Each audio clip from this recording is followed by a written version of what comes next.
வணக்கம். கலாம் ஆண்டு 5 மாதம் 12 நாள் 21 ஞாயிற்றுக்கிழமை அக்டோபர் 5, 2025. இன்றைய நம்பிக்கை செய்திகள்.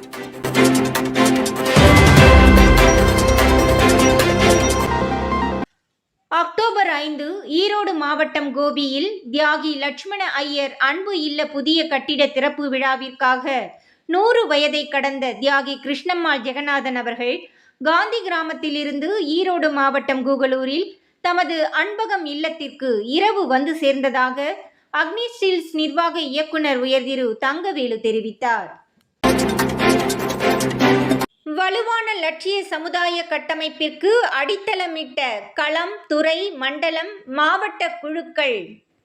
அக்டோபர் 15, 2025 கலாம் ஆண்டு 6 புத்தாண்டு விழாவை முன்னிட்டு மாவட்ட, மண்டல, களம், துறை வாரியாக குழுக்கள் அமைக்கப்பட்டு வருவதில் மதுரை மண்டல பொறுப்பாளர் திரு குறிஞ்சிமணி அவர்களுடன் தேனி மாவட்டம் திரு சர்ச்சில் துரை, மதுரை மாவட்டம் திரு சங்கர், விருதுநகர் மாவட்டம் திரு பெரியசாமி, திண்டுக்கல் திரு மாரிமுத்து ஆகியவர்களை கொண்ட வலுவான மண்டல குழு அமைக்கப்பட்டுள்ளதாக திரு குறிஞ்சிமணி தெரிவித்தார்.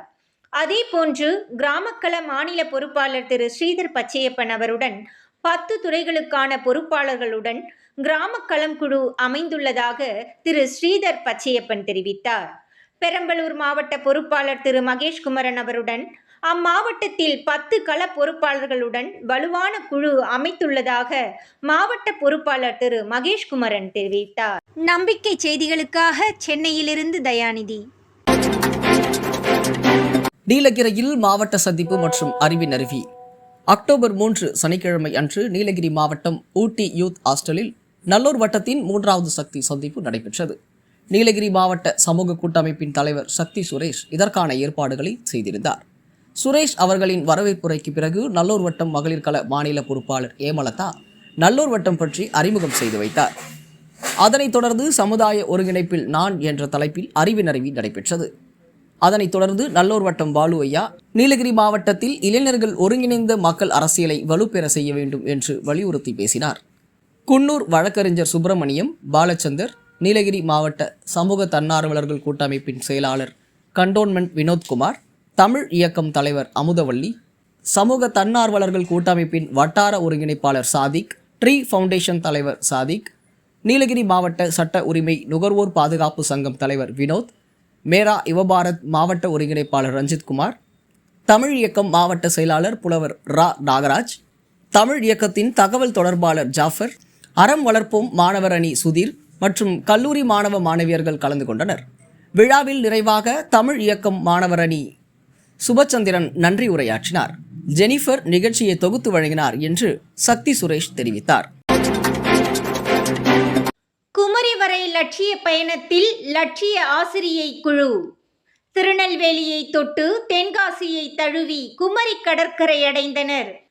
காஞ்சிபுரம் மாவட்டம் லட்சிய ஆசிரியர் துறை மாநில பொறுப்பாளர் திருமதி மேனகா, உஷா மற்றும் குழு திருச்சி, மதுரை, தேனி ஆகிய மாவட்டங்களை அடுத்து அக்டோபர் 3, 2025 அன்று காலை தென்காசி ஆய்க்குடியில் உள்ள அமர் சேவா சங்கத்தை சென்றடைந்தார்கள். அங்கு அமர் சேவா சங்கத்தின் நிர்வாகிகளுள் ஒருவரான சங்கர்ராமன் அவர்களை சந்தித்தனர். திரு சங்கர்ராமன் அவர்கள் நல்லூர் வட்டத்தின் செயல்பாடுகளை ஆர்வத்துடன் கேட்டறிந்தார். பின் கலாம் ஆண்டு 6 புத்தாண்டு விழாவிற்கு அழைப்பு விடுக்கப்பட்டது. அடுத்ததாக அமர் சேவா சங்கத்தின் நிறுவனர் திரு ராமகிருஷ்ணன் அவர்களை சந்தித்து நலம் விசாரித்து பின் அறிமுகம், நல்லூர் வட்டத்தின் பணிகள் பற்றி தகவல்கள், கலாம் புத்தாண்டு விழா ஆகியவை பேசப்பட்டது.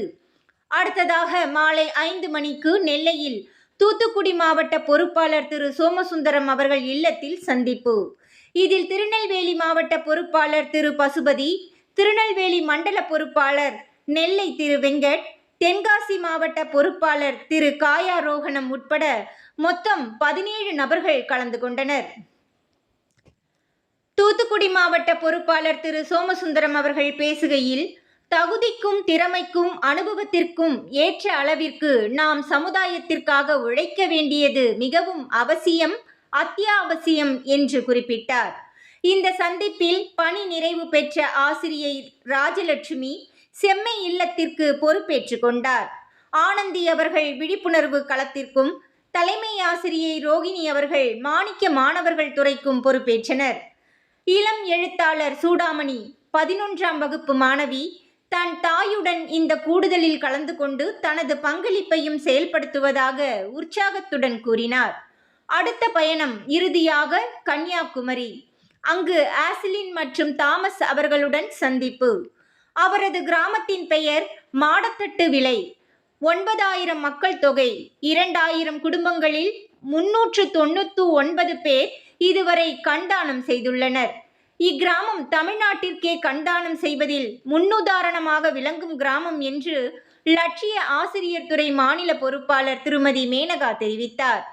அடுத்ததாக நாகர்கோவிலில் முருகன் அவர்களின் இல்லம் தேடி உள்ளம் நாடி சந்திப்புடன் 4வது நாள் லட்சிய பயணம். நிறைய அனுபவம், நட்பு, நல்லோர் வட்டத்தின் சக்தி ஆகியவைகளை உணர வைத்த சிறந்த பயணமாக நிறைவுற்றது என்று பயணக்குழுவில் இடம்பெற்ற லட்சிய ஆசிரியர்கள் திருமதி மேனகா, திருமதி உஷா, பொறியாளர் திரு அசோக் மற்றும் மாணிக்க மாணவர் ஸ்ரீகணேஷ் தெரிவித்தனர். நம்பிக்கை செய்திகளுக்காக சென்னையிலிருந்து தயாநிதி. கலாம் ஆண்டு 6 புத்தாண்டு விழா முன்னேற்பாடுகளை கவனிக்க நாகராஜன் சென்னையிலிருந்து மதுரை வந்து சேர்ந்தார். கலாம் ஆண்டு 6 புத்தாண்டு விழாவிற்கு இன்னும் 10 நாட்களே உள்ள நிலையில் முன்னேற்பாடுகளை கவனிக்கும் விதமாக சென்னை மண்டல பொறுப்பாளர் நாகராஜன் இன்று காலை மதுரை வந்து சேர்ந்தார். மதுரை மண்டல பொறுப்பாளரும் கலாம் ஆண்டு 6 விழாவின் பொறுப்பாளருமான குறிஞ்சிமணி, மதுரை மாவட்ட பொறுப்பாளர் உக்கரபாண்டி, முத்துமாணிக்கம், தேவனாண்டி, தேனி மாவட்ட பொறுப்பாளர் சச்சல்துரை ஆகியோர் இணைந்து விழா அன்று உணவு ஏற்பாடு, முதல் நாள் இரவு வருபவர்களுக்கான தங்கும் வசதி பற்றிய ஏற்பாடுகளை இறுதி செய்வதற்காக சந்தித்தனர் என்று குறிஞ்சிமணி தெரிவித்தார். நம்பிக்கை செய்திகளுக்காக சத்தியமங்கலத்தில் இருந்து டால்பிலிசாரே. கலாம் ஆண்டு 5 முடியும் தருவாயில் துறைகள் புதுப்பிக்கப்பட்டு களங்கள் 9லிருந்து 10ஆக வடிவமைக்கப்பட்டுள்ளது. கலாம் ஆண்டு 5 முடிந்து கலாம் ஆண்டு 6 புத்தாண்டு சமயத்தில் 100 செயல் திட்டங்களை கடந்த ஒரு வாரமாக மீண்டும் பரிசீலனை செய்து 9ஆக இருந்த களங்கள் 10ஆக வடிவமைக்கப்பட்டு ஒரு களத்தில் 11 துறைகளுக்கு பதிலாக 10ஆக இறுதி செய்யப்பட்டுள்ளது. மாணவர் களம், இளைஞர் களம், மகளிர் களம், கிராம களம், சுற்றுச்சூழல் களம், விழிப்புணர்வு களம், அரசியல் களம், அமைப்புகள் களம், வாழ்வியல் களம், 10ஆவதாக ஓர் உலகு களம் என புதுப்பிக்கப்பட்டுள்ளது. 10வது ஓர் உலகு களம் உலகளாவிய கண்ணோட்டம் செயல்பாட்டிற்கு அக்னி ஸ்டீல்ஸ் நிர்வாக இயக்குனர் உயர் திரு தங்கவேலு அவர்கள் இதனை நாம் மிகவும் வரவேற்பதாக தெரிவித்துள்ளார். நம்பிக்கை செய்திகளுக்காக புதுச்சேரியிலிருந்து ஜூலிதாஸ். காணொளி தொகுப்பு தனசேகரன் மற்றும் பாலமுரளி. இத்துடன் இன்றைய நம்பிக்கை செய்திகள் நிறைவடைந்தன.